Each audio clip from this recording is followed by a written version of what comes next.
bagaimana sih pengalaman Bapak selama ini, selama menggeluti di bidang khususnya leadership dan entrepreneurship? Pengalaman-pengalaman, suka duka, dan lain sebagainya yang Bapak alami selama ini gitu Bapak.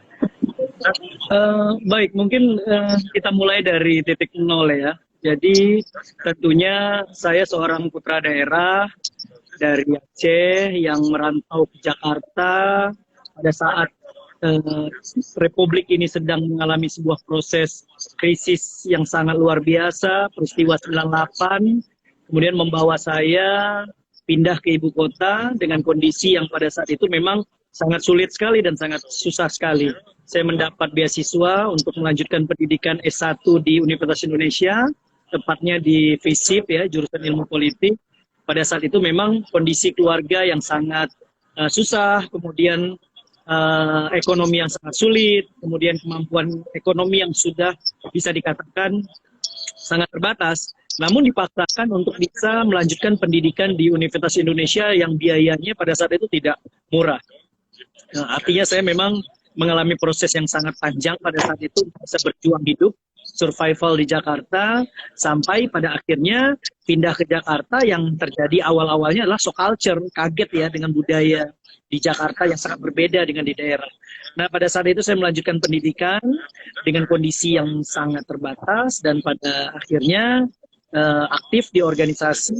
Di organisasi mahasiswa inilah memproses dan mendidik saya menjadi seorang organisatoris, belajar leadership, belajar karakter building, belajar kepemimpinan, dan juga belajar bagaimana kita bisa mengorganize sebuah kegiatan event-event ya, sampai ada 5 hal yang dipelajari. How to be the writer ya, bagaimana menjadi penulis, bagaimana menjadi seorang pemikir, thinker, kemudian juga bagaimana menjadi seorang uh, apa namanya pemimpi tentunya. Jadi, nah dalam proses perjalanannya ya di dunia kampus ini benar-benar mendidik kita dan memproses kita itu dengan berbagai organisasi. Jadi sebenarnya kampus ya, universitas itu tidak terlalu memberikan banyak hal-hal yang sifatnya emotional question. Yang diberikan itu adalah intelligence question. Jadi bagaimana kita memiliki IQ, IP yang tinggi. Tapi kemampuan kita berorganisasi, kemampuan kita memiliki emosional, kecerdasan emosional, memiliki spiritual, kecerdasan spiritual, itu didapatkan itu semua dari luar kampus, yaitu di organisasi. Nah, di organisasi inilah kita berproses, kemudian mulai dari tahap junior sampai senior, kemudian kita juga berproses dengan berbagai mengikuti event-event kegiatan baik itu nasional, training-training di tingkat nasional, sampai juga di tingkat internasional.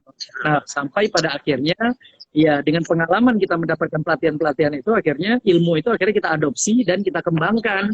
Kita berbagi sharing pengalaman kepada adik-adik, bagaimana sebenarnya kalau orang lain mampu, kenapa kita tidak gitu. Orang lain saja bisa ya, apalagi kita cacing saja yang tidak memiliki apa-apa tapi bisa memiliki kekuatan ya, ketahanan di tanah, apalagi manusia yang memiliki semuanya.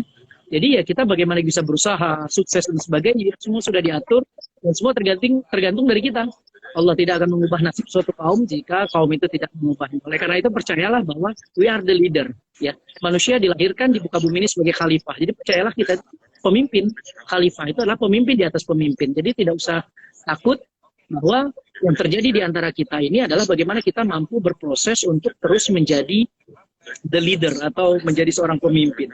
Nah, pemimpin yang baik itu adalah pemimpin yang dapat melahirkan banyak pemimpin. Jadi ciptakan banyak pemimpin, ciptakan banyak jaringan, ya, ciptakan banyak kader-kader yang akhirnya melahirkan, menjadikan mereka itu adalah pemimpin-pemimpin di masa yang akan datang. Seperti itu. Nah, dalam proses selanjutnya, selain berorganisasi, ya kita juga aktif dan mengikuti banyak event-event, pelatihan, konferensi, bahkan kegiatan-kegiatan leadership di tingkat internasional. Ya akhirnya semua itu menjadi pengalaman, metode apa sih yang mereka pakai, bagaimana sih mereka berkomunikasi, pola retorika public speakingnya seperti apa, konten yang mereka sampaikan seperti apa, metodenya seperti apa. Nah, semua itu kita adopsi, yang kita pelajari, dan akhirnya sampai akhirnya misalkan saya pada tahun 2014 mendirikan Sekolah Pemimpin Muda, ya, kemudian melahirkan juga banyak alumni-alumni di sana, kemudian juga pernah aktif di HMI, sampai jenjang ke sekarang di Majelis Nasional, di organisasi, kemudian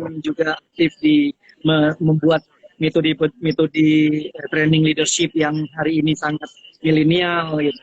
Nah, semua itu dilakukan supaya ada pembaharuan, ada perubahan bagaimana merubah karakter seseorang itu benar-benar dia itu menjadi seseorang yang diinginkan. Jadi selama ini kan kita ini diajarkan bagaimana caranya pintar, tapi tidak diajarkan bagaimana caranya pintar. Diajarkan kita itu bisa berenang, tapi tidak diajarkan caranya bisa berenang itu seperti apa. Jadi metode yang kita dapat hari ini adalah metode praktis yang mengajarkan orang langsung how to be the leader.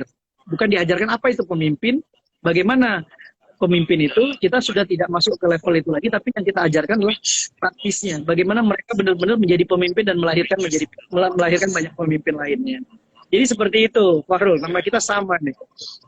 Aduh, nama kita juga sama. Saya beberapa kali juga dikomentari sama teman-teman, wah saya salfok sama namanya, begitu katanya Bapak, karena memang kebetulan sama. Semoga bisa mengikuti. Amin, amin.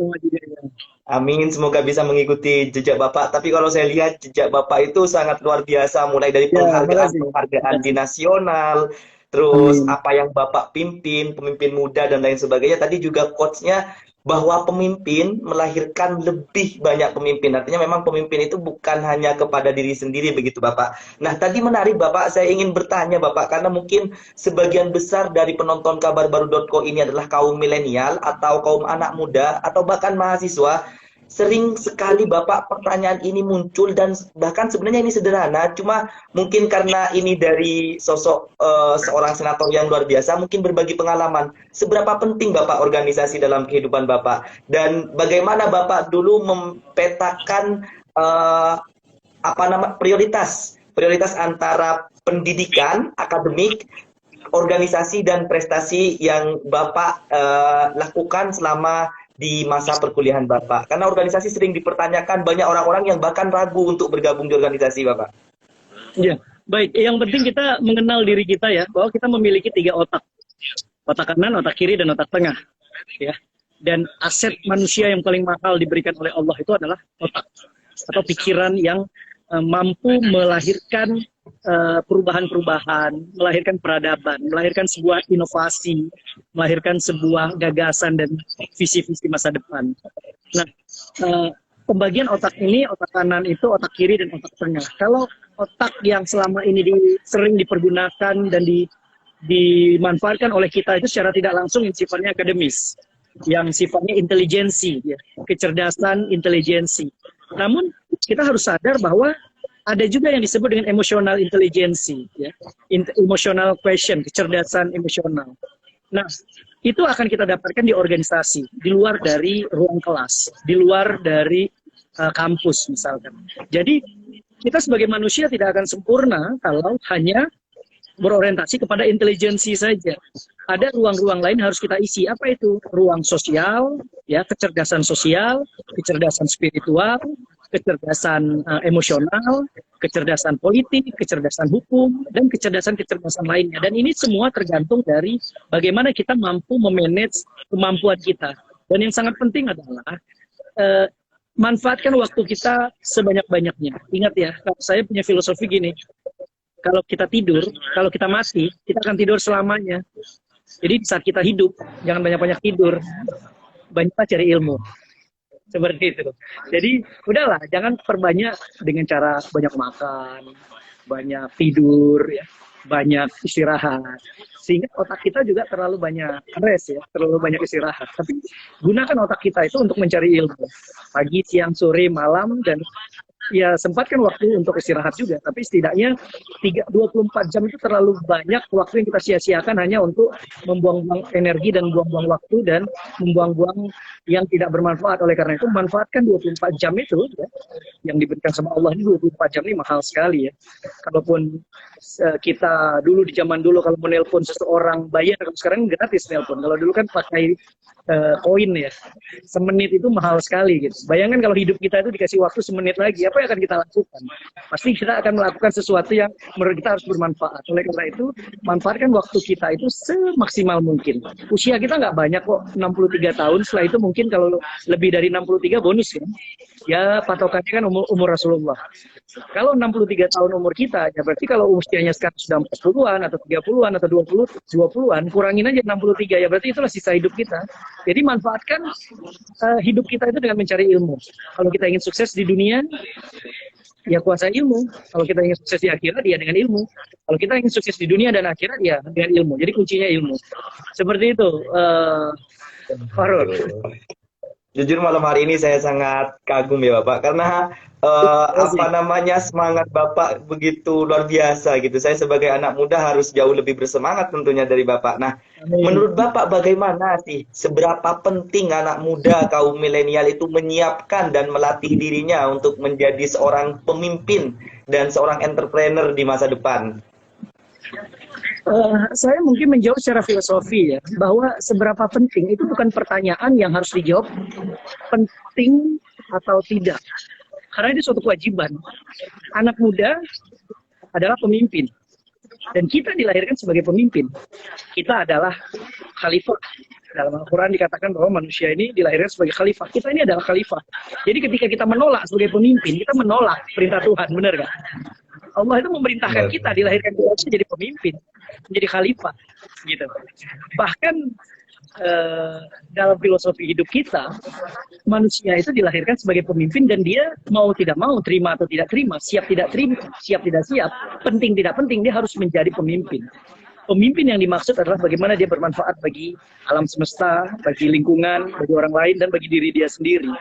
Gitu. Jadi yang sangat penting adalah memang kita dipersiapkan menjadi leaders, menjadi pemimpin. Oleh karena itu, mungkin semua yang hadir di sini ya, pendengar di sini, semuanya adalah orang-orang dewasa. Saya mencoba mengilustrasikan, ya, mudah-mudahan ini saya sering gunakan ilustrasi ini kepada adik-adik muda, adik-adik mahasiswa. Di saat kita lahir, kita itu terbentuk karena adanya hubungan antara ibu kita dan bapak kita. Bapak kita itu pada saat melakukan hubungan suami istri dengan ibu kita, itu melahirkan, mohon maaf, banyak sekali miliaran-miliaran jumlah sperma yang dikeluarkan dan ibu kita melahirkan miliaran-miliaran sel telur dari ibu kita. Hanya satu sel telur dan sel sperma yang bertahan hidup. Itulah kita. Artinya di masa lalu ketika Farul umurnya berapa tahun? Saya umur Farul di 22 tahun. 22 tahun. Halo Farul. Farul itu berasal dari miliaran-miliaran sperma yang berasal dari ayah dan miliaran-miliaran sperma yang sel telur yang berasal dari ibu. Hanya satu sel yang bertahan hidup, yaitu Fahrur yang akhirnya menjadi bayi dan menjadi manusia hari ini. Artinya di masa lalu, Allah telah mengintervensi kita, memenangkan kita menjadi pemenang di masa lalu. Kenapa di masa saat ini kita menjadi orang kalah? Jumlah penduduk Indonesia ini kan cuma 260 juta, tidak sampai miliaran. Jumlah penduduk kan cuma 20 miliar. Ya. Sementara kita di masa lalu Allah telah memenangkan kita menjadi pemenang dengan jumlah yang puluhan-puluhan miliar, kita bisa jadi pemenang. Jadi kenapa di masa dunia sekarang kita itu menjadi orang-orang kalah, menjadi pecundang, menjadi orang-orang yang selalu gagal. Oleh karena itu jangan pernah ada kata kamus gagal di dalam hidup kita. Kita harus terus berjuang karena Allah itu melahirkan kita sebagai khalifah dan pemimpin yang selalu menjadi pemenang.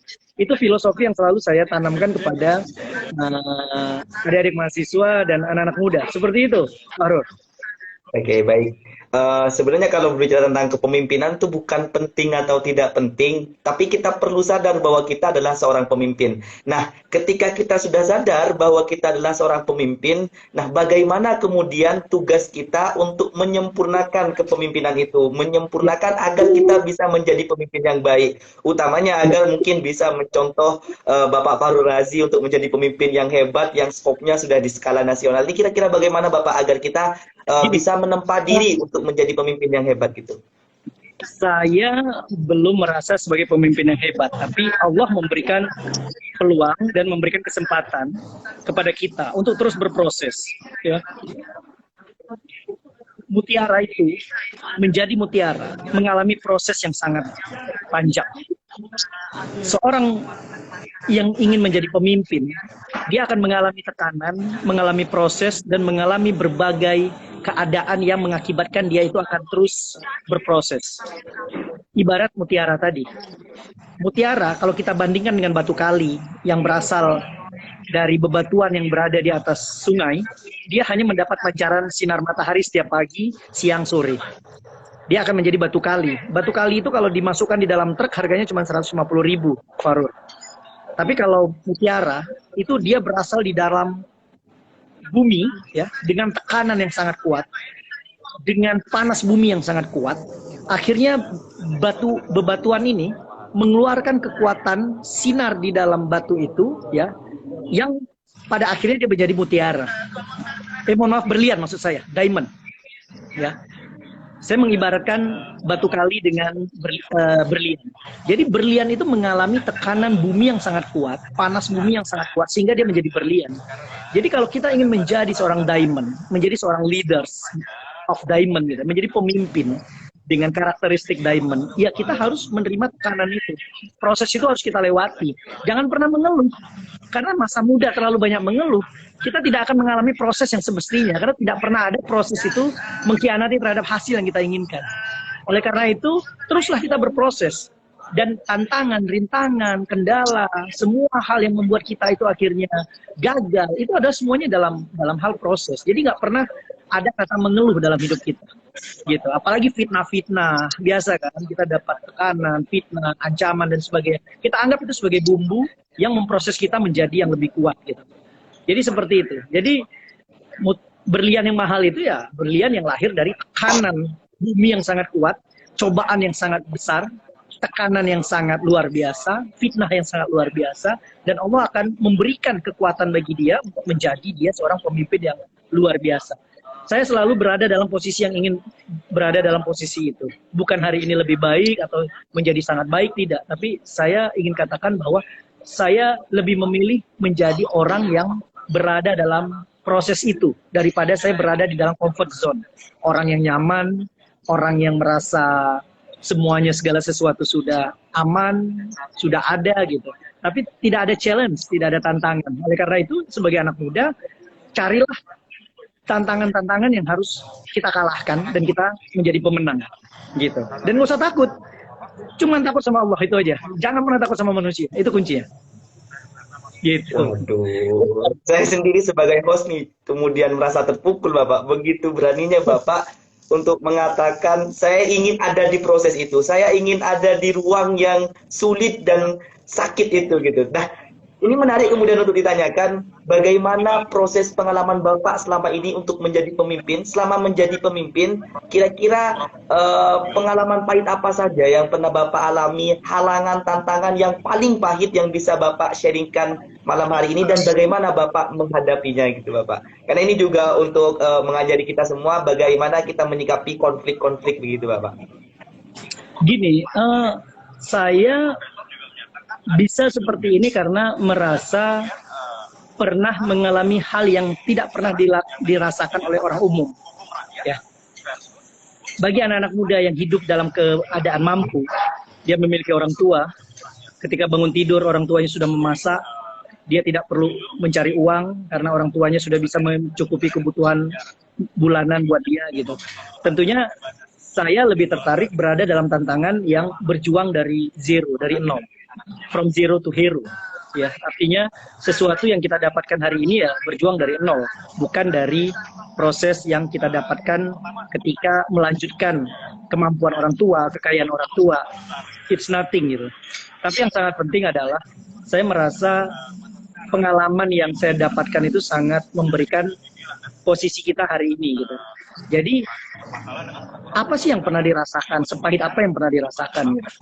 Saya rasa semua orang memiliki kondisi yang berbeda gitu. Tapi saya ingin katakan bahwa saya pernah mengalami hal yang sangat pahit misalkan ya, dalam kondisi ekonomi yang sangat sulit misalkan, dalam keadaan susah misalkan dan sebagainya. Semua itu proses. Karena yang kita dapatkan itu adalah bagaimana kesabaran kita menghadapi semua problem itu. Yang pasti jangan pernah mengeluh ketika kita menghadapi tantangan, rintangan, dan rintangan itu sendiri gitu. Karena kekuatan kita itu akan semakin kuat. Diamond, berlian itu akan keluar menjadi berlian ketika memang tekanannya itu semakin kuat. Jadi menjadi anak muda, ya haruslah mengalami rintangan yang berat. kapal yang baik itu adalah kapal yang mengarungi samudra ombak yang begitu kuat, bukan kapal yang berada di dalam dermaga yang di atas air tenang gitu. Jadi oleh karena itu teruslah berproses. Semakin susah dan sulit hidup kita, semakin kekuatan kita semakin keluar gitu. Itulah yang saya selalu pesan buat adik-adik, jangan pernah mengeluh, jangan pernah menyalahkan siapapun ya. Dan yang sangat penting adalah husnuzon kepada Allah. Gitu. Jadi berpikir positif gitu. Bukan suuzon, tapi husnuzon. Karena segala sesuatu yang diberikan semua ada hikmah. Dan hikmah itu selalu yang terbaik. Seperti itu. Wah, Gitu, Farul. Nah, karena saya sedang berhadapan dengan pemimpin yang menurut saya luar biasa, sekalipun bagi Bapak, Bapak selalu merendah dan mengatakan bahwa saya bukan pemimpin hebat. Saya menarik untuk bertanya nih Bapak, kira-kira di masa Bapak belajar dahulu, atau mungkin sampai hari ini Bapak tetap dalam kondisi belajar dan terus belajar, kira-kira siapa sosok pemimpin idola Bapak selama ini? Sosok pemimpin idola Bapak dan apa alasannya gitu? Saya pengen tahu nih, karena pertanyaan-pertanyaan dengan seperti ini saya pengen dapatkan jawabannya dari seseorang yang sangat luar biasa, inspiratif dari tadi saya lihat bagaimana Bapak menjelaskan dan bagaimana Bapak mengajak anak muda untuk berani gitu Bapak. Jadi gini, saya berada dan berproses dalam sebuah organisasi Islam. Organisasi ini mendidik kita bagaimana how to be the leader in Islam perspektif ya. Bagaimana misalkan di dalam Islam itu sendiri, dalam agama itu sendiri, ya semua orang silahkan saja menggunakan patronnya, menjadi referensinya itu ya tokoh-tokoh yang ada berada di dalam agama masing-masing. Saya selalu mengajar dan mengajak kepada adik-adik mahasiswa, apapun agamamu ya silahkan Anda memiliki referensi sesuai dengan apa yang kamu ingin, kamu kenal dan sebagainya. Kalau di dalam dunia Islam misalkan, ya tentunya kita diajarkan bagaimana memiliki tokoh-tokoh ya, referensi yang dituliskan di dalam Al-Quran itu sendiri, yaitu para Rasul misalkan. Saya selalu mengadopsi konsepnya itu adalah prophetic leadership. Ya. Prophetic leadership itulah kepemimpinan para nabi. Karena para nabi itu mencontohkan banyak kisah-kisah gitu. Kisah bagaimana kisah Nabi Musa itu misalkan dengan penderitaan yang sangat kuat ya. Kemudian akhirnya berjuang melawan Firaun, kisah Nabi Ibrahim misalkan, ya kan? Kemudian sampai kisah Nabi Muhammad Rasulullah. Ya tentunya kalau ditanya siapa sih suri tauladan yang Bang Farul gemari, ya tentunya saya akan menjawab Rasulullah. Selain Rasulullah, ya tentunya banyak sekali nabi-nabi ya yang mempraktekkan konsep leadership sebenarnya. Ya. Kisah Nabi Nuh bagaimana berjuang ketika diberikan cobaan sama Allah itu dalam bentuk ombak yang besar. Kita baru banjir, baru hujan, baru protes. Nabi Nuh cobaannya itu dalam bentuk air bah yang sangat besar sampai Nabi Nuh menciptakan kapal. Iya kan? Nabi Yunus ya kan ketika ditelan sama ikan hiu ya. Gitu. Kemudian kisah Nabi Yusuf misalkan yang difitnah ya kan? Karena perempuan Zulaikha. Kemudian beliau akhirnya menjadi seorang yang sangat jujur dan menjadi orang hebat di Mesir. Ini kan kisah-kisah para nabi yang sebenarnya bisa kita jadikan inspirasi bagi kita. Sampai kisah Nabi Isa misalkan, bagaimana Nabi Isa itu kan disiksa, kemudian dilecehkan, difitnah dan sebagainya. Sampai pada akhirnya Nabi Muhammad Rasulullah. Bagaimana Rasulullah misalkan mencontohkan suri teladan kepada kita contoh-contoh. Saya sebenarnya melihat dari semua konsep kenabian itu memiliki nilai-nilai leadership kepemimpinan yang kita kenal dengan prophetic leadership. Walaupun dilanjutkan oleh para sahabat, Khulafaur Rasyidin, Abu Bakar, ya kan, Umar, Utsman, Ali bin Abi Thalib, kemudian dilanjutkan oleh para penerus-penerusnya, misalkan Salahuddin Al-Ayyubi ya, yang menginspirasi kita gitu. anak-anak muda sekarang, kemudian Muhammad Al-Fatih, ya, yang berhasil menaklukkan Konstantinopel. Ini kan sebenarnya tokoh-tokoh yang harus dikuasai oleh anak muda, bagaimana dia bisa menjadikan diri dia menjadi pemimpin di era milenial sekarang. Terlepas dari itu, saya juga mengajak kepada adik-adik muda, ya, agar mereka itu sering membaca buku-buku kisah nyata para pemimpin-pemimpin dunia, ya, termasuk suka menonton. Banyak sekarang di YouTube, ya, film-film tentang Mahatma Gandhi misalkan, Martin Luther, ya kan, kemudian tokoh-tokoh misalkan Napoleon Bonaparte dan sebagainya. Walaupun mereka bukan berasal dari agama kita yang sama, tapi mereka menunjukkan bagaimana sosok kepemimpinan yang sebenarnya kita bisa belajar dari mereka. Walaupun referensi utamanya ya silahkan dipilih. Misalkan saya lebih kepada Rasulullah, misalkan seperti itu. Ya silahkan saja gitu. Dan tokoh-tokoh di Indonesia juga silakan saja kalau ingin dijadikan contoh. Tapi yang pasti adalah jangan pernah berhenti untuk membangun literasi, itu kuncinya. Literasi itu literasi membaca. Ya. Literasi itu adalah literasi menguasai dan memahami bagaimana konteks sejarah di masa lalu. Jadi perbanyak baca buku, menonton sejarah-sejarah tokoh-tokoh. Ya.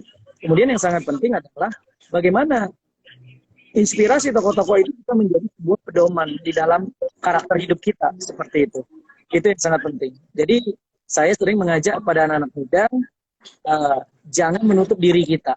Ya, kita banyak sekali referensi yang bisa kita pelajari. Internet sangat terbuka.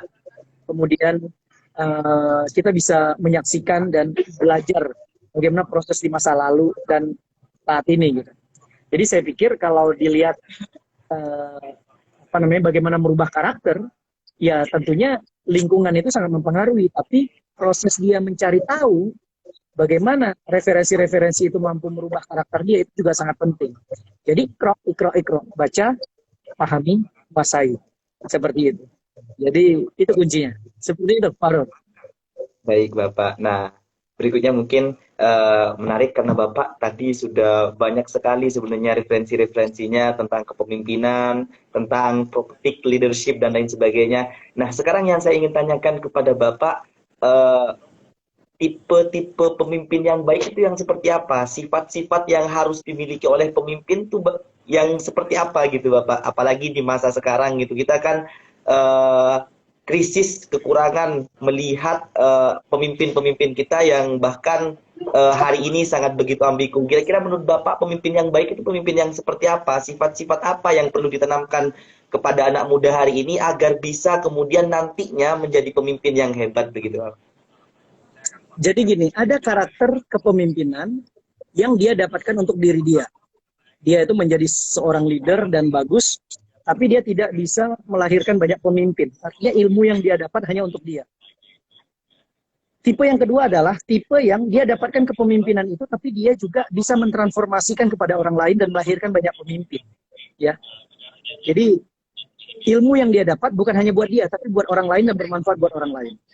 Nah, kalau saya mengajak, boleh dua-dua, tapi mana yang lebih baik ya tentunya yang ilmu yang bisa kita dapat, terus kita bisa mentransformasikan kepada orang lain. Jadi ilmu itu tidak nyangkut di kita.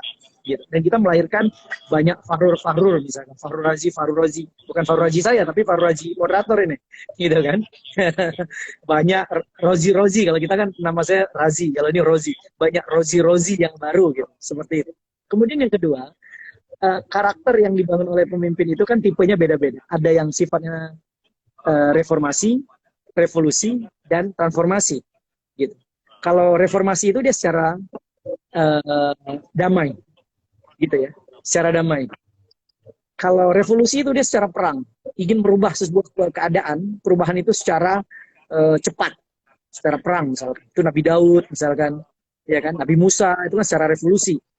Nah gitu, perang dengan dengan Firaun. Nabi Musa berperang dengan Firaun. Nah, atau yang tipe yang ketiga, transformasi. Transformasi itu ya tipenya adalah dia merubah dengan baik, tapi dia menawarkan sesuatu perubahan yang jauh lebih baik. Itu dicontohkan misalkan Rasulullah, seorang pemimpin transformatif. Jadi kalau saya katakan tipe mana yang bagus, tiga-tiganya bagus sebenarnya, tergantung kondisi keadaan. Tapi kalau dilihat dalam keadaan kita, Saya lebih merekomendasikan adalah jadilah pemimpin yang transformatif, yang bisa merubah seseorang dan bisa melahirkan ya perubahan yang lebih luar biasa lagi. Seperti itu, Farul. Oke, baik Bapak. Ada tiga tipe. Ada transformatif, ada revolusi, kemudian ada juga apa tadi satunya Bapak? Transformasi, revolusi, dan tadi ada satu Revolusi, dan transformasi. reformasi. Oke, ada revolusi. Nah, kemudian Bapak, ketika kita nanti sudah menjadi pemimpin, bagaimana cara kita melihat kiat-kiat agar kita peka terhadap suatu peluang yang bisa kita ambil agar bisa melahirkan perubahan-perubahan besar. Bagaimana kira-kira agar kita bisa melihat dan peka? Karena hari ini kita kadang cenderung sulit untuk melatih kepekaan kita, kepekaan kepada sosial, bahkan kepekaan kepada opportunity yang ada di depan kita. Kira-kira bagaimana Bapak? Agar pemimpin-pemimpin kita bisa peka terhadap apapun yang ada di hadapan kita, gitu Bapak. Jadi gini, ada yang pemimpin tapi dia memiliki interval waktu yang singkat. Ada pemimpin yang memiliki karismatiknya itu bisa bertahun-tahun, bisa sampai dia mati, meninggal, bisa sampai dia setelah meninggal, namun ketika dia meninggal pun orang masih mengenal dia. Gitu. Itu karena apa? Karena memang karakter yang dia bangun, penanaman, kemanfaatan yang dia tinggalkan itu sangat luar biasa. Jadi, jadilah tipe yang ketiga sebenarnya. Tipe yang ketiga adalah ketika kita mati pun orang akan mengenal kita walaupun kita sudah mati. Misalkan kasus, saya ambil contoh misalkan Utsman bin Affan. Utsman bin Affan itu sudah meninggal 1400 tahun yang lalu. Ya. 1400 tahun yang lalu, 1400 tahun yang lalu, tapi ya 1400 tahun lebih ya yang lalu, tapi pahalanya itu sampai mengalir sampai saat ini. Apa yang beliau wakafkan, sumur yang hari ini dipakai oleh jemaah-jemaah haji. Jadi hal-hal seperti ini yang sebenarnya tidak terpikir di lintasan kita. Jadi kita seakan-akan hanya kepingin menjadi pemimpin itu di masa saat kita hidup. Itu sebenarnya cara berpikir yang klasik ya.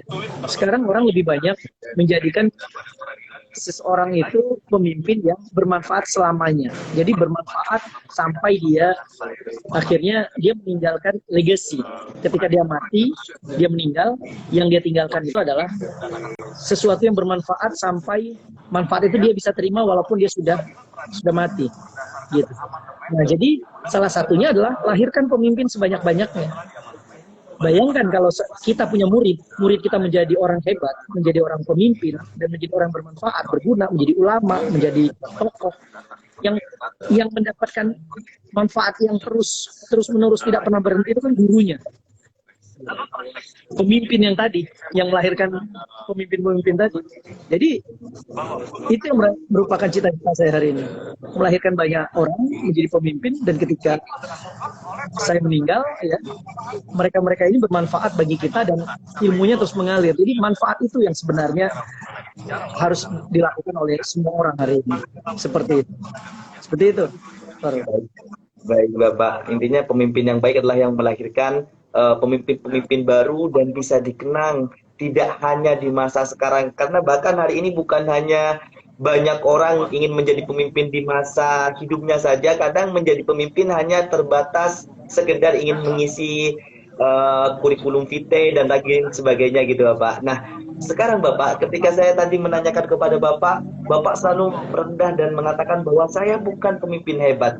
Nah, menurut Bapak, pemimpin hebat itu pemimpin yang seperti apa gitu Bapak? Karena saya bingung ketika seorang Bapak Fahrul Razi selalu mengatakan bahwa saya bukan seorang pemimpin yang hebat. Lalu saya ingin bertanya, pemimpin yang hebat itu pemimpin yang seperti apa begitu Bapak? Ya, seperti yang saya katakan tadi, apakah saya sudah merasa bermanfaat bagi orang? Jangan saya jawab. Kalau orang yang sudah pernah saya didik, dia menjadi orang yang bermanfaat dan dia mendapatkan kemanfaatan dari apa yang saya berikan, ya saya akan rasakan itu nanti di kemudian hari, nggak sekarang gitu. Jadi pemimpin hebat itu adalah pemimpin yang melahirkan banyak tokoh-tokoh hebat. Nah, saya nggak merasa hebat karena belum merasa melahirkan banyak tokoh hebat, tapi ya mudah-mudahan itu yang sedang kita lakukan hari ini, melahirkan banyak tokoh hebat supaya mereka bisa mendapatkan ilmu yang kita berikan, ilmu itu menjadi ilmu yang bermanfaat. Jadi seperti itu. Jadi pemimpin hebat itu adalah pemimpin yang melahirkan banyak pemimpin, dan ilmu yang diberikan kepada pemimpin-pemimpin yang dilahirkan itu akan bermanfaat bagi pemimpin yang memberikan ilmu itu. Seperti itu, Farul. Oke, baik Bapak. Nah, menarik juga untuk saya tanyakan, karena ini berkaitan dengan pengalaman Bapak yang sudah memimpin tidak hanya di skala kecil, bahkan di skala yang nasional. Nah, pastilah kita sebagai manusia itu ada masa-masa di mana kita sebenarnya merasa ketakutan, khawatir, ragu, ataupun kita sangat ragu untuk maju dan melangkah karena ini memiliki konsekuensi dan resiko yang begitu besar.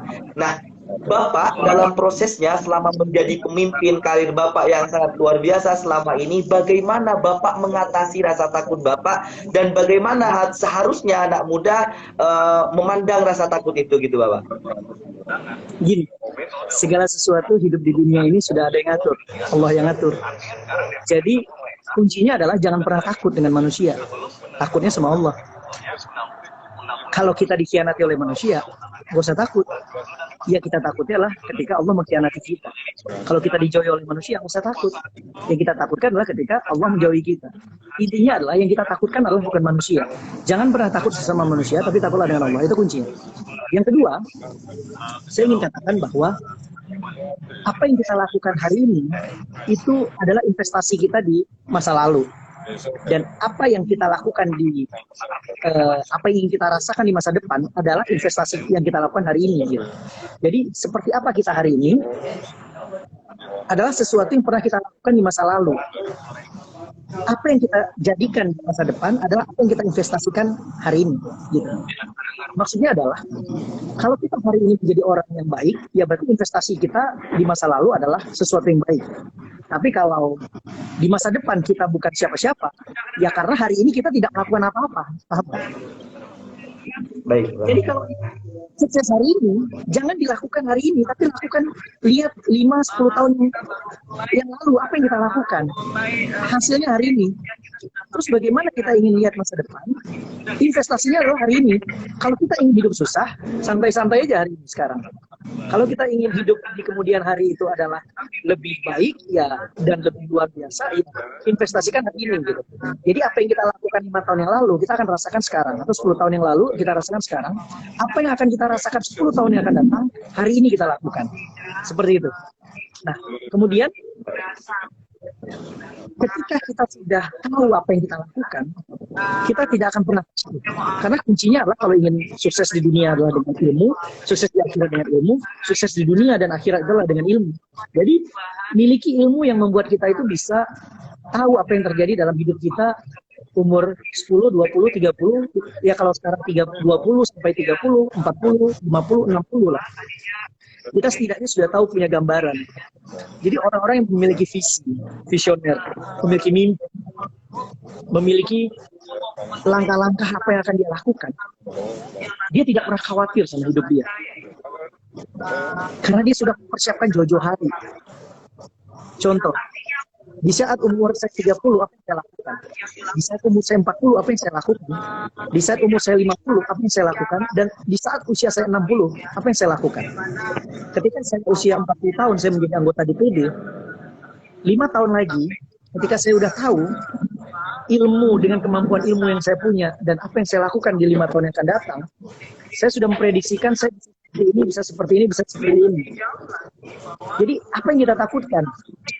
Orang-orang seperti itu nggak pernah takut dengan gagal, nggak pernah takut dia tidak akan jadi anggota DPR lagi, tidak akan takut dia menjadi seorang tokoh nasional lagi, gitu. Karena dia sudah memiliki planning, rencana. Saya sudah melakukan apa yang pernah saya katakan sekarang, apa yang ingin saya lakukan di usia saya 40, dan hari ini saya rasakan. Karena hal itu sudah dilakukan dari usia 25, 30, 35 sampai usia sekarang. Nah, sekarang apa yang akan saya rasakan nanti di usia 45, 50, 55 sampai 60? Ya tentunya sesuatu yang harus saya rasakan sekarang. Jadi nggak usah takut. Orang banyak takut itu karena dia tidak punya kepastian hidup. Itu yang membuat dia takut. Orang yang tidak memiliki kepastian hidup, dia akan meraba. Ibarat dia berjalan di hutan gelap, berjalan di kamar gelap. Dia akan mengalami ketidakpastian. Orang yang tidak mengalami kepastian, dia akan mengalami ketakutan. Orang yang mengalami ketakutan, dia akan mengalami ketidakpercayaan diri. Orang yang tidak mengalami kepercayaan diri, dia akan mempertanyakan frustasi, galau, dan bisa-bisa orang-orang seperti itu dia tidak memiliki apa yang mau dia lakukan, sehingga jadi orang-orang yang stuck, ya, stuck dalam hidupnya. Nah, dalam posisi tertentu dia mencari posisi aman yang disebut dengan comfort zone. Orang-orang yang berada di dalam titik comfort zone tadi, dia akan merasa nyaman, tapi dia tidak sedang baik-baik saja, karena dia sedang berada dalam posisi yang sangat tidak sesuai dengan apa yang dia ekspektasikan. Oleh karena itu, milikilah mimpi setinggi-tingginya. Karena mimpi itu nggak pernah membuat kita itu membayar atau masuk penjara. Karena mimpi itu gratis. Mimpi setinggi-tinggi kalau kita nggak terwujud, setidaknya satu langkah, satu derajat di bawah mimpi itu kita akan dapatkan. Gitu loh. Saya bermimpi jadi presiden. Sampai sekarang saya tidak terwujud jadi presiden, tapi jadi anggota DPD 2 periode. Alhamdulillah. Iya kan? Jadi kalau kepingin punya motor, jangan mimpi kepingin punya helm, gitu. Kalau kepingin punya helm, bermimpilah kepingin punya motor, sepeda motor, punya mobil. Tapi kalau kepingin punya sepeda motor, jangan mimpinya kepingin punya helm, gitu loh. Satu gudang helm yang kita dapatkan, itu belum tentu kita tukar dapat satu sepeda motor. Tapi kalau kita kepingin punya helm, gitu loh, bermimpilah kita punya sepeda motor. Kalau kita punya helm, pasti kita punya sepeda motor, pasti kita punya helm, benar nggak? Ya. Jadi mimpi satu, kalau kepingin punya satu, bermimpilah 10 atau 100. Kalau kepingin 10, bermimpilah 1000 atau 10.000. Naikkan derajat ketinggian dari mimpi kita terhadap keinginan kita. Bermimpilah setinggi-tingginya, dan itu tidak akan membuat kita itu rugi, gitu. Jadi kembali lagi, buat perencanaan hidup kita dalam 5 tahun ke depan, 10 tahun ke depan, 15 tahun, dan 20 tahun ke depan, 25 tahun ke depan, sampai 50 tahun ke depan. Karena orang yang sudah menemukan mimpi dan masa depannya, dia tidak pernah khawatir dan tidak pernah takut dengan keadaan. Dia akan selalu tersenyum. Meskipun rintangan, fitnah, dan cobaan yang dia dapatkan begitu berat. Tapi dia akan menghadapi dengan santai, gitu. Karena dia sudah prediksikan, gitu. Halangan, tantangan yang dia dapatkan ya, dia anggap bahwa itu kecil dari mimpi yang dia dapatkan, yang dia inginkan lebih besar, gitu. Jadi jangan gara-gara jatuh sepeda, sekali jatuh sepeda, keinginan kita untuk memiliki sepeda atau memiliki sepeda motor itu hilang. Mimpi kita untuk memiliki sepeda motor atau memiliki mobil itu hilang gara-gara kita naik sepeda sekali jatuh. Teruslah memacu apa yang ingin kita dapatkan, dan itu insya Allah terwujud. Seperti itu, Farul. Waduh, luar biasa. Ini juga motivasi sekaligus buat anak muda yang malam hari ini bergabung. Karena ironisnya hari ini anak muda gampang sekali mengeluh, gampang sekali sedikit-sedikit healing, sedikit-sedikit bad mood, dan banyak sekali keluhan-keluhan daripada anak muda hari ini. Dan Bapak Farul Razi hari ini mengajarkan kita semua untuk berani, untuk terus bermimpi setinggi-tingginya. Kalaupun jatuh, setidaknya kita sudah mendapatkan derajat di bawah mimpi-mimpi kita. Dan apa yang akan kita dapatkan hari ini adalah apa yang kita lakukan di masa lalu. Dan apa yang kita lakukan hari ini adalah apa yang akan kita nikmati di esok hari. Nah, berikutnya Bapak, kira-kira tips and trick untuk menjadi pemimpin yang baik, pemimpin yang bisa melahirkan pemimpin-pemimpin yang baru, pemimpin yang bisa menciptakan perubahan, pemimpin yang bisa terus bermimpi, pemimpin-pemimpin yang berani, itu kira-kira bagaimana Bapak? Karena kalau dari tadi saya jujur sangat semangat sekali, dan ini kesempatan yang luar biasa karena saya bisa sharing dengan Bapak, ini sangat luar biasa. Nah, kira-kira bagaimana Bapak tips and trick agar kita bisa menjadi sosok-sosok pemberi perubahan, menjadi sosok-sosok yang mengalirkan jiwa-jiwa kepemimpinan kepada lebih banyak orang lain gitu, Bapak. Baik, tips and tricks ya. Yang pertama adalah ingin menjadi pemimpin itu perlu proses. Ya, tidak ada kun fayakun, tidak ada membalikkan telapak tangan langsung dia menjadi pemimpin. Semua itu memiliki proses panjang. Jadi kalau kita ingin menjadi seorang pemimpin, yang pertama adalah istiqomah. Ya. Orang yang istiqomah, dia konsisten dengan apa yang dia lakukan. Oleh karena itu, jangan pernah bimbang dan jangan pernah membuat diri kita itu ragu. Orang yang istiqomah, dia akan terus-menerus membentuk dirinya itu menjadi sesuatu yang dia inginkan. Sebagai contoh, istiqomah itu seperti ini. Kenapa Mike Tyson itu menjadi juara dunia, menjadi seorang petinju juara dunia? Karena dia istiqomah, kerjaannya pagi, siang, sore, tinju aja. Iya kan? Mike Tyson, kalau lomba tinju sama saya, pasti menang Mike Tyson. Tapi kalau lomba main layang-layang, pasti menang saya. Karena lebih jago saya main layang-layang, main kelereng, karena saya istiqomah, sering main kelereng, sering berenang gitu kan. Kalau lomba berenang sama Mike Tyson, pasti menang saya. Kalau Susi Susanti juga seperti itu, pebulu tangkis. Kalau lomba bulu tangkis sama Susi Susanti, pasti menang dia. Tapi kalau saya ajak dia, misalkan lomba suruh bicara di 1.000 orang, mungkin lebih saya lebih menang gitu. Lomba orasi politik misalkan, lawan Susi Susanti. Artinya apa? Susi Susanti contohnya, Mike Tyson, itu kan tokoh-tokoh yang istiqomah. Orang yang jadi sukses itu adalah orang yang selalu istiqomah. Istiqomah itu adalah gini, orang yang selalu, dia itu sering melakukan sesuatu yang tidak pernah berubah. Gitu. Berada di dalam satu bidang yang fokus saja. Ibarat busur panah. Fokus kepada titik. Gitu. Jadi kalau kita ingin menjadi pemimpin yang sebenarnya, yang sejati tadi, ya dia istiqomah gitu. Contohnya misalkan saya tertarik di politik, ya udah saya fokus kuasai politik, jangan lagi belajar politik, kepingin juga belajar gitar, musik, kepingin juga belajar biologi, kepingin juga belajar matematik, jadi nggak fokus, jadi pala gada, apa lu minta gua ada kan, semuanya dia mau belajar, tapi nggak ada sesuatu yang dia kuasai aja satu aja. Gitu. Jadi orang yang mampu menguasai satu bidang dan dia betul-betul istiqomah di situ, dia akan betul-betul konsisten dan menjadi orang yang hebat. Itu satu. Kemudian yang kedua, sabar. Ya. Selain istiqomah tadi, ya perlu kesabaran. Karena untuk menjadi proses menuju kepemimpinan itu, banyak sekali rintangan. Yang harus ditanamkan kepada kita adalah kesabaran. Contohnya misalkan, Fahrul bergabung di Kabar Baru. Ya. Di Kabar Baru ini, Fahrul diajarkan menulis. Kalau istiqomah, kerjaannya menulis saja. Suatu hari nanti, Fahrul akan menjadi penulis yang baik di Kabar Baru. Kemudian sabar. Dari Kabar Baru, pindah ke kabar lama, pindah ke kabar lain, dan sebagainya. Pasti karirnya nggak bagus. Tapi kalau konsisten, di Kabar Baru terus-menerus, pasti karirnya bagus. Naik. Yang dulu menjadi reporter biasa, lama-lama jadi pemret, bisa-bisa jadi owner ke depan, jadi komisaris utama di kabarbaru.co ini. Karena apa? Karena sabar, istiqomah tadi.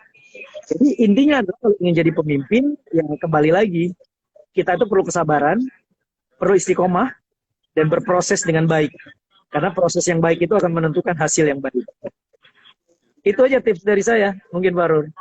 Waduh, tipsnya luar biasa, sederhana tadi, tapi luar biasa. Intinya tips agar menjadi pemimpin yang hebat, pemimpin yang baik, pemimpin yang bisa melahirkan suatu perubahan adalah istiqomah, konsisten dalam berproses, kemudian sabar. Dan dari Bapak Fardul Razi saya banyak belajar tadi, dan kita semua banyak belajar bagaimana kita harus berani menghadapi cacian, fitnah, santai saja, kalem saja, tenang saja. Intinya kita harus terus maju mencapai mimpi-mimpi kita. Termasuk Pak Fardul Razi tadi memiliki mimpi untuk menjadi presiden. Semoga kita doakan malam hari ini mungkin 1, 2, bahkan 5 tahun ke depan Bapak Fardul Razi bisa menjemput mimpi itu, dan hari ini saya juga bisa bersaksi atas mimpi tersebut gitu Bapak. Nah, karena waktu Kalau kita nggak jadi sudah presiden Indonesia kan bisa jadi presiden direktur kabar baru.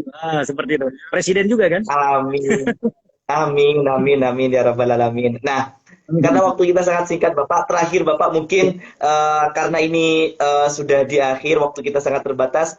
Bagaimana sih, Pak, Bapak memberikan motivasi-motivasi malam hari ini? Mungkin sebagai penutup, closing statement dan motivasi buat anak muda yang bergabung di kabarbaru.co ngobrol virtual malam hari ini agar bisa berani, agar bisa turut menjadi pemimpin yang hebat, agar bisa melahirkan pemimpin yang baik, agar bisa kemudian sabar, konsisten, dan terus berproses, agar bisa memberikan mimpi-mimpi yang hebat. Mungkin sebagai closing statement bisalah 1-2 kata untuk motivasi kepada kita semua, Bapak.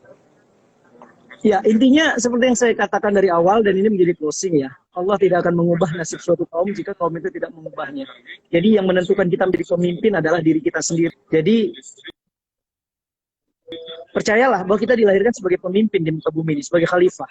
Dan kepemimpinan yang kita diberikan oleh Allah itu, itulah yang harus kita jaga dan harus kita amanahkan dan bermanfaat bagi orang lain. Oleh karena itu, teruslah menjadi pemimpin dan belajar untuk berproses menjadi pemimpin, karena pemimpin itu tidak kun fayakun dan tidak membalikkan telapak tangan, tapi ada proses yang dia lakukan. Dan tentunya pemimpin yang hebat itu adalah pemimpin yang melahirkan banyak pemimpin-pemimpin lainnya. Jadi jangan pernah berhenti kepuasan terhadap diri sendiri, tapi kepuasan yang memang kita lahirkan untuk bermanfaat bagi orang lain. Kita akan merasa puas ketika ilmu dan kemampuan yang kita punya itu bermanfaat bagi orang banyak. Semua itu akan kita rasakan ketika memang apa yang kita katakan tadi itu terwujud. Oleh karena itu sebagai closingnya adalah ya jangan pernah berhenti untuk jadi pemimpin, karena kita mau nggak mau terima dilahirkan sebagai pemimpin, dan pemimpin itulah kita. Kita adalah pemimpin. Demikian. Wabillahi taufiq wal hidayah. Wassalamualaikum. Oke, baik Bapak. Waalaikumsalam warahmatullahi wabarakatuh. Luar biasa Bapak. Terima kasih kesempatannya malam hari ini bergabung di kabarbaru.co. Kalau saya simpulkan dari tadi banyak sekali bagaimana kita harus terus berani untuk berproses, jangan pernah takut terhadap perintangan dan halangan, bagaimana kita harus berada di ruang tempaan-tempaan, karena mutiara itu bukan muncul dari sesuatu yang santai, tapi dia ada di dalam tempaan-tempaan tanah. Bagaimana kita harus menjadi pemimpin yang hebat, karena kapal pelayar yang hebat tidak lahir dari kapal yang mengarungi samudra yang tenang, tapi justru samudra yang luar biasa dengan ombaknya. Bagaimana kita melahirkan pemimpin-pemimpin yang baru, bagaimana kita terus berani dan jangan takut untuk bermimpi, karena setinggi-tingginya mimpi kita, sekalipun gagal, setidaknya kita masih mendapatkan derajat di bawah mimpi itu sendiri. Dan terima kasih Bapak Fardul Razi atas kesempatannya malam hari ini. Semoga tidak hanya berhenti di sini silaturahmi kita semua, tapi kita bisa belajar langsung kepada Bapak Fardul Razi. Terima kasih Bapak Fardul Razi. Siap, terima kasih juga. Ya, baik. Terima kasih. Oke, akhirnya sahabat-sahabat dan rekan-rekan kabarbaru.co, live kita malam hari ini sudah berada di ujung. Intinya, jangan pernah takut untuk menjadi pemimpin. Jangan pernah takut untuk menjadi pemimpin. Teruslah berproses. Pemimpin yang hebat bukan hanya bagaimana dia memimpin dirinya sendiri, bagaimana dia memimpin kaumnya, tapi pemimpin yang hebat adalah pemimpin yang melahirkan pemimpin-pemimpin yang baru. Dan ingat, laut nahkoda yang hebat tidak lahir dari laut yang tenang. Jangan pernah takut untuk menempa diri, istiqomah dalam berproses, dan jangan pernah mengeluh atas suatu rintangan dan halangan yang kita coba. See you. Selamat, sukses semuanya, sukses buat kita. Wassalamualaikum warahmatullahi wabarakatuh.